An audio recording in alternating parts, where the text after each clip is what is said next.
Etifa Okababa de Likee TV na message and over channel no hate no subscribe share drop in the latest news bia obaje pre na set makabi ne bobra ensem ma the latest news etifa tima bebom no come say NDC amanyokuo no omochemu say coming 2028 no the next vice president no should be Honorable Okudzeto Ablakwa, yes, Martin Kpebu ena this hint no abeto abontin.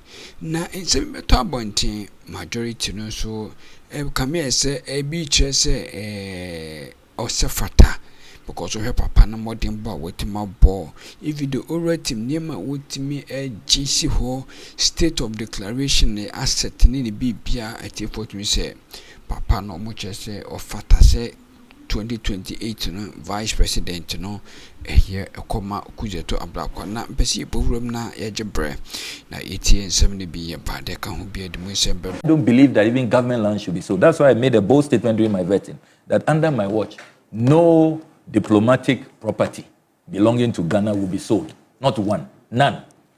We should not be selling. We should be adding. Why? Our generation also, as Akroma bought and even, projected our population will grow and we will need more, even had acquired land banks for development so we can build more hospitals, build more ministries, build more schools as we expand. As for our generation, we only know how to sell to ourselves. Are we not ashamed? So look, these are matters I am so passionate about and I have absolutely no regret. I can say with all honor and pride that I have never purchased a government land, if that is what is killing them. And so they have to go into this whole airport hills hubris. Then so be it. I leave it to their conscience. Look, I stand firmly that, look, we should not even be selling these state assets. If in the unlikely event that we want to sell them, there should be value for money. It should be auctioned transparently.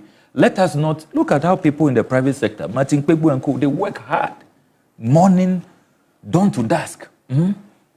And when they want to buy this product, they tell them that, hey, you must come with $600,000, $700,000. We need to even discuss these rates. Are they even fair? What we subject the ordinary private person to?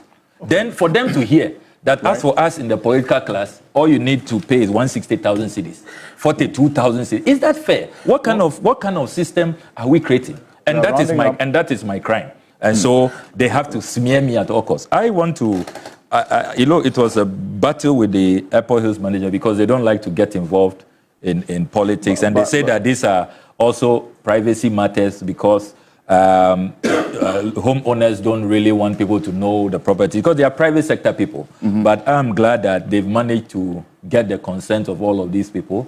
And with the documentation and the documentation the tenancy is agreement out, and all and that. You say you've given finale is there, and you see you in the media as well. You see, with all humility, my brother, with all humility, this business of he said, you said, you too go there, do your own verification. But that's the reason why I brought you here. Yeah, I'm glad. But you see, let's encourage independent verification.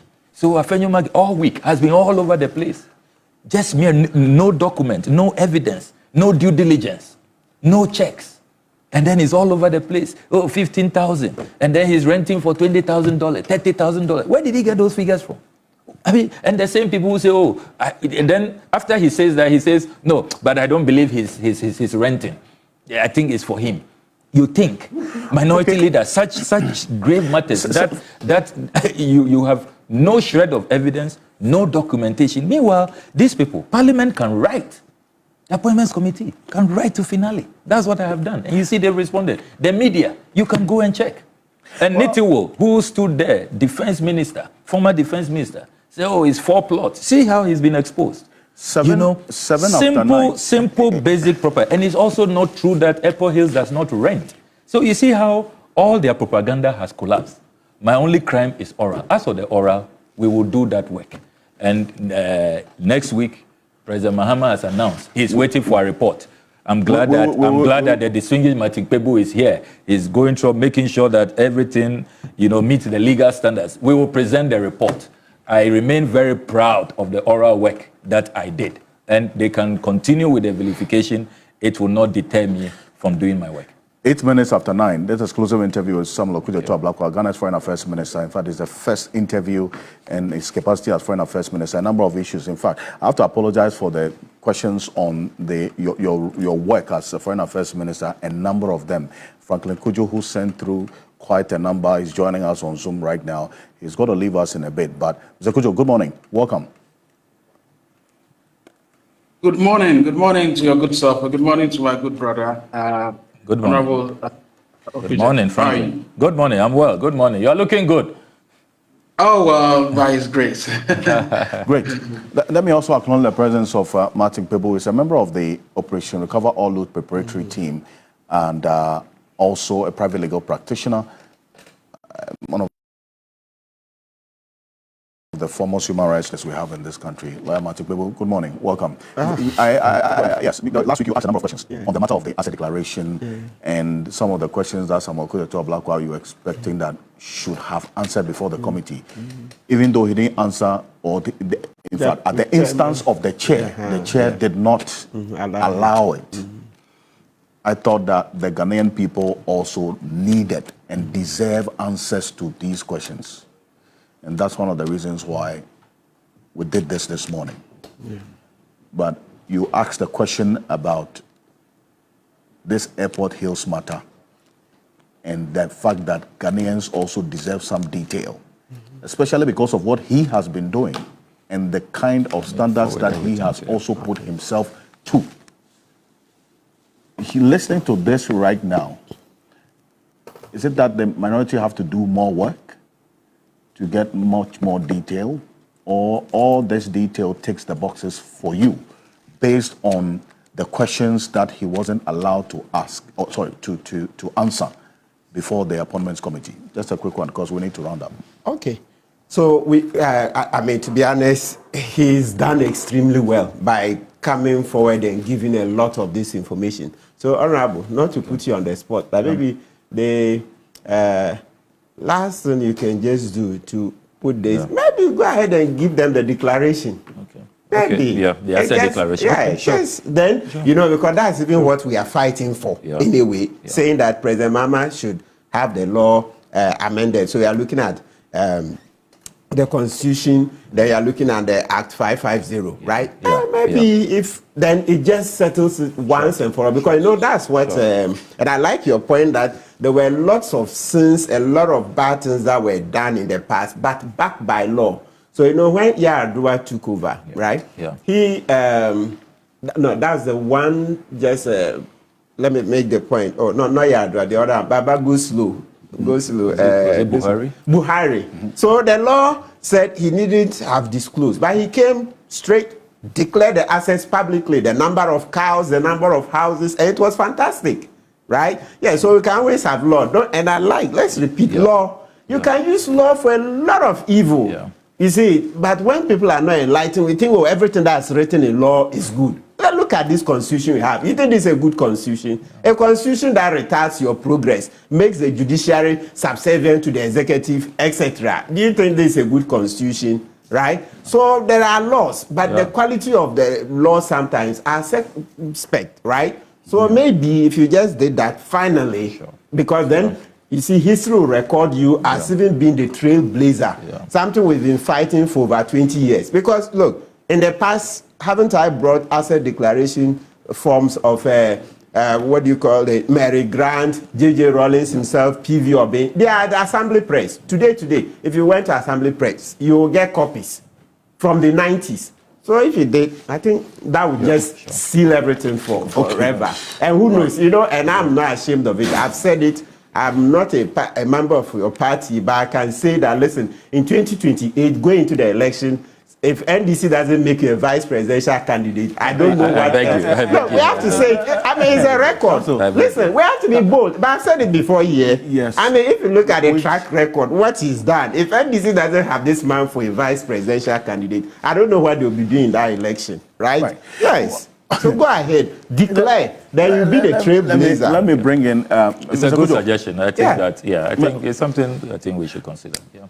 Why? Okudzeto for vice president is killing you. Council. A black man for vice president is your problem. Let me bring the founding president of Imani Africa in on this because he had also asked some questions. Frankly, what do you think?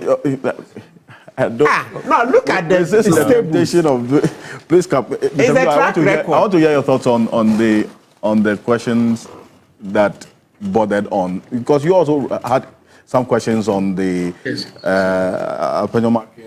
on the matter of the airport hills and so on, the detail that has been provided now. Yes, and indeed, kudos to my good brother Okudzeto. You know, look, once you're in public office, obviously every light is on you, right? So it is expected that once there are any doubts that are obviously raised about an issue, I think the person involved should be allowed to explain himself quite well. And I got worried when the chairman of the committee sort of stopped the process. But I think I probably understand why he did that. Now I understand that, well, then everybody, we're going to uncharted waters because anything that could be asked. But on a specific issue, I think Honorable Okudzeto has creditably answered the question. And I think he's provided evidence as well. And I think at this stage, whoever is contesting the matter must also provide counter evidence. And I think I'd like to congratulate him for doing that.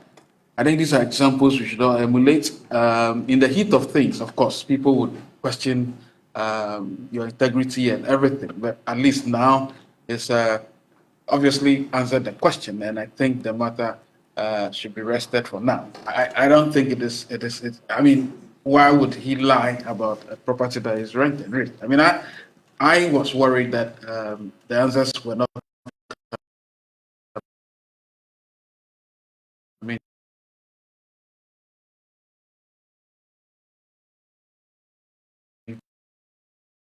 that quickly, and I'm very, very grateful for.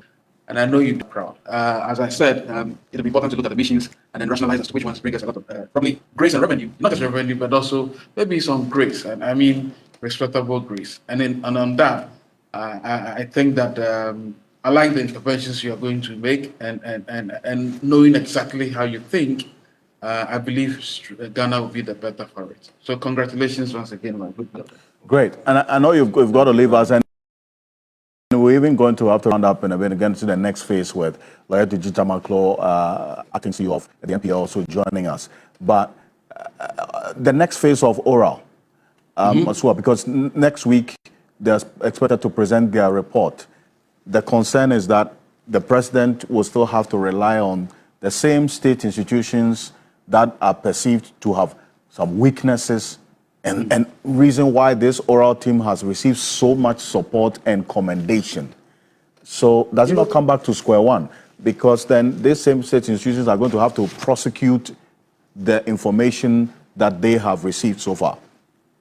You know, what I think they might do, and Honorable Okudzeto, I'm sure Kpebu would also agree, maybe you should look to what the Brazilians did and some other countries that have actually done this, what I call some sort of house cleaning. Legally, and I think they went beyond the current prosecutors. Of course, Ghana, we don't even have many of them, but because of bias and probably politically motivated, thoughts, this country actually employed a phalanx, a lot of prosecutors. I mean, very credible prosecutors who expedited the process. So I think if we have any fears that the current institutions, including the AG's department, is overwhelmed. I mean, I don't know what the numbers there currently are, but it will appear to me that then what the government ought to do, maybe the oral team should suggest, and probably work with the OSP, get a lot more prosecutors who may not be really attached to, they don't have emotions attached to their positions as prosecutors of the AG department or nothing. Get them, a lot of them. There are many law firms, or I'm sure many people will be willing. Get them some quick training, and then let them get on with the business. Because if indeed the issues are many, first of all, they have to be processed. Because I'm not sure every issue would be would follow every lead. So it would be important to go beyond the current prosecutors we have, and then rent a few more, and then let's get on with it. I certainly welcome this intervention. I see. And because there had been that concern and also the recommendation that maybe an overhaul of all the state institutions that are supposed to prosecute the findings of oral should be the next focus, so that the judiciary, Shraj... Hello? Can you hear me? Yes, I lost you about 3 seconds. Yes, there have been recommendations about an overhaul of the institutions supposed to prosecute the information that oral has received, so that the judiciary, Yoko, all the others as well. Is it one that you would support quickly? And overall of institutions, I think for me is the leadership that actually matters. It's not really about overhaul. Maybe overhaul here would mean that you are putting men and women who are men of integrity, who really want to leave legacies in those institutions. I think the institutions really do well. The problem has always been the fact that the persons who lead them, either timid, have become very so much more in bed with the subsisting government at the point in time. And I think that is the major issue. I yield to the people who suggest that all anti-corruption institutions should actually be probably merged into one, because sometimes, the Yoko is doing this, and then see, what's it called, the other department, OS. Yedamase so se mo de brand bi e wo Daily Update TV no so.